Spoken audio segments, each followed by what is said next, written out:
All right, let's get into it. We are diving deep inside the code of a simulation that, believe it or not, gives a plant a digital life. I'm talking about a life where it can feel stress from heat, from drought, from all sorts of things.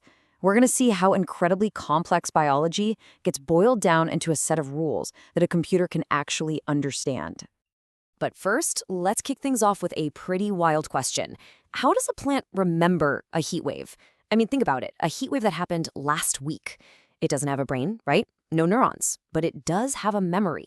And the secret to how that works is hidden right here in the code we're about to unpack. So, to get our heads around this, we're going to start simple. We'll focus on just one kind of stress, temperature. Let's decode this plant's personal comfort zone. Okay, so the first piece of the puzzle is what's called the temperature stress model. The best way to think about it is like we're studying just one character in a much bigger story. This model has one job. It follows a specific set of rules to figure out if our plant is feeling too hot, too cold, or, just right. And here's what that looks like in the code. It's basically a personal preference sheet for temperature. You can see the plant is happiest, it's in its optimal range, between 18 and 24 degrees Celsius. But once the temperature hits 28 degrees, it starts to feel some mild stress. And at 45 degrees, yeah, that's lethal. Game over. These numbers right here are the absolute foundation for how it's going to react to everything. All right, let's keep building on that because this next part is where it gets really fascinating. The plant doesn't just react to the temperature of the day. It actually learns. It remembers. And yeah, it can get hurt. This is the moment our simulation starts to feel, well, kind of alive. And boom, here it is, the first big clue to that mystery from the beginning.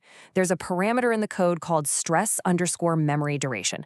And look at that, it's set to 7. That means our digital plant doesn't just care about today's weather. No, it remembers the stress from the entire past week. And that memory directly impacts how it feels right now. Now, on top of that memory, you've got this concept of acclimation. It's kind of like how we adapt. If the plant gets exposed to a few days of mild heat, it doesn't just sit there and suffer. It starts to adapt, it gets tougher. The model simulates this by slowly reducing the impact of that stress. It's literally getting used to its new, tougher normal.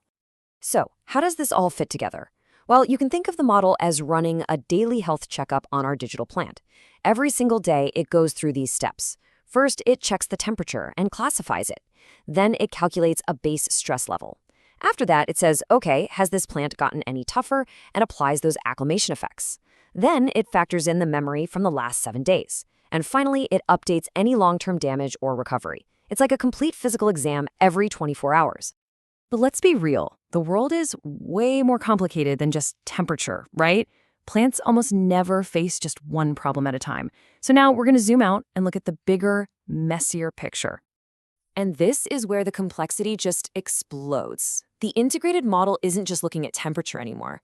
It's simulating stress from lack of water, not enough nutrients, too little light, too much salt in the soil, even things like oxygen levels, pH, and attacks from pathogens. Suddenly, our plant has a whole world of worries. Just like in our own lives, not all worries are created equal. The model knows this. It actually gives each type of stress a weight so it can prioritize the biggest threats first. And what's public enemy number 1? Lack of water. That's a full 25% of the potential stress, with temperature and nutrients right behind it. And that brings us to the real heart of this integrated model, the domino effect. What happens when all these different problems start knocking into each other? Well, this is where things can go from bad to, well, a whole lot worse, real fast.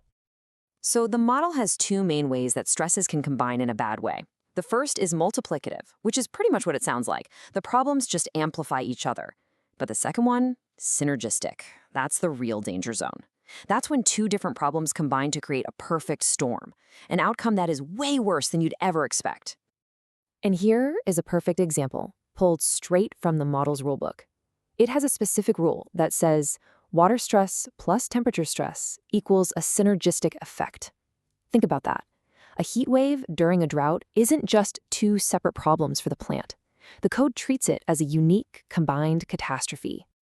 So what does that actually look like? Well, check this out. Imagine this first bar is the damage from just water stress, And the second bar is the damage from just temperature stress. Now, you might think you just add them together, but no. When they combine synergistically, you get this third bar. The total damage is way bigger than the sum of its parts. It's that classic 1 + 1 = 3 effect, a whole new level of crisis for the plant. Okay, so we've been deep in the weeds of the code, but so what? Why does any of this matter? Let's connect this digital plant back to the real world, to actual crops, farming, and ultimately our food supply.